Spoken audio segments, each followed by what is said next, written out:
بسم اللہ الرحمن الرحیم۔ محترم ناظرین السلام علیکم۔ شب برات اسلامی سال کی ایک مبارک رات ہے جو 15 شعبان کو آتی ہے۔ اس رات کو عبادت، استغفار اور مغفرت کی رات کہا جاتا ہے کیونکہ اس میں اللہ تعالیٰ بے شمار بندوں کو معاف فرما دیتا ہے اور ان کی تقدیر کے فیصلے کیے جاتے ہیں۔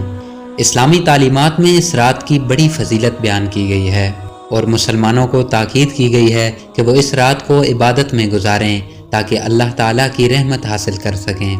بعض مفسرین کے مطابق سورۃ الدخان میں جس مبارک رات کا ذکر آیا ہے وہ شب برات ہے۔ اللہ پاک قرآن پاک میں فرماتا ہے کہ بے شک ہم نے اسے ایک بابرکت رات میں نازل کیا، بے شک ہم ڈرانے والے ہیں۔ اس آیت کی تشریح میں بعض علماء فرماتے ہیں کہ یہاں شب برات کی طرف اشارہ کیا گیا ہے کیونکہ اسی رات میں بندوں کی تقدیریں لکھی جاتی ہیں اور اللہ کی رحمت عام ہوتی ہے۔ تاہم زیادہ تر مفسرین کا کہنا ہے کہ اس آیت میں شب قدر کی طرف اشارہ ہے۔ حضرت عائشہ رضی اللہ تعالی عنہا فرماتی ہیں کہ رسول اللہ صلی اللہ علیہ وآلہ وسلم نے فرمایا، اللہ تعالیٰ شعبان کی 15ویں رات کو آسمان دنیا پر نزول فرماتے ہیں اور قبیلہ کلب کی بکریوں کے بالوں کے برابر لوگوں کی مغفرت فرماتے ہیں۔ ایک اور روایت میں ہے کہ حضور نبی کریم صلی اللہ علیہ وآلہ وسلم نے فرمایا، جب شعبان کی 15ویں رات ہو تو اس رات میں قیام کرو اور دن میں روزہ رکھو کیونکہ اللہ تعالیٰ غروب آفتاب کے وقت سے آسمان دنیا پہ نزول فرماتے ہیں اور فرماتے ہیں، ہے کوئی مجھ سے بخشش مانگنے والا کہ میں اسے بخش دوں، ہے کوئی روزی طلب کرنے والا کہ میں اسے روزی دوں، ہے کوئی مصیبت زدہ کہ میں اس کی مصیبت دور کر دوں۔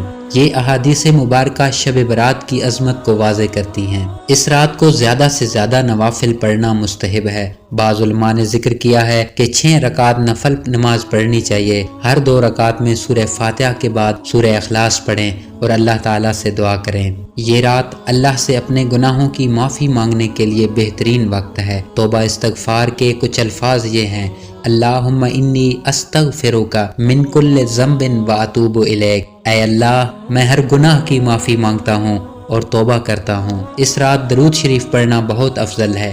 درود شریف کے فضائل بے شمار ہیں اور یہ اللہ تعالیٰ کی رحمت کو کھینچنے کا بہترین ذریعہ ہے۔ قرآن مجید کی تلاوت اس رات میں زیادہ سے زیادہ کرنی چاہیے۔ سورہ یاسین اور سورہ ملک پڑھنا انتہائی برکت والا عمل ہے۔ رسول اللہ صلی اللہ علیہ وآلہ وسلم شب برات میں جنت البقیع تشریف لے جاتے اور وہاں مدفون مسلمانوں کے لیے دعا فرماتے تھے۔ ہمیں بھی چاہیے کہ ہم اپنے مرحوم عزیزوں کے لیے دعا کریں۔ شب برات کو لیلۃ المبارکہ یعنی بابرکت رات کہا جاتا ہے کیونکہ اسی رات میں سال بھر کے فیصلے لکھے جاتے ہیں۔ امام حسن بصری رحمت اللہ علیہ فرماتے ہیں کہ اس رات میں 4 چیزوں کے فیصلے کیے جاتے ہیں، زندگی، موت، رزق، خوشی اور غم۔ اسی لیے اس رات کو عبادت میں گزارنا بہت اہم ہے۔ بدقسمتی سے بعض لوگ اس رات میں آتش بازی کرتے ہیں جو کہ سراسر غلط عمل ہے۔ شب برات عبادت اور مغفرت کی رات ہے، نہ کہ کھیل کود اور بےہودہ رسومات کی۔ یہ رات ہمیں خود احتسابی، توبہ،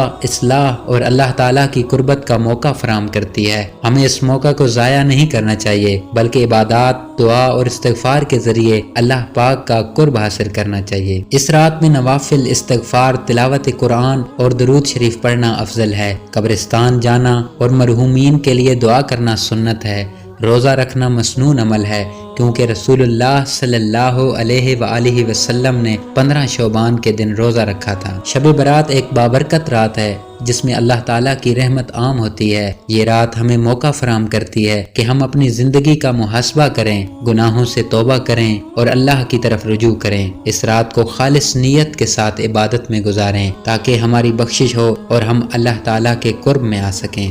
آخر میں اللہ پاک سے دعا ہے کہ اے اللہ تو رحمان و رحیم ہے، ہم گناہ گار ہیں، تیری رحمت کے طلبگار ہیں۔ اے مالک اس مبارک رات میں ہمارے تمام صغیرہ و کبیرہ گناہ معاف فرما دے، ہماری قسمت میں بھلائی، برکت، عافیت، صحت اور رزق حلال لکھ دے۔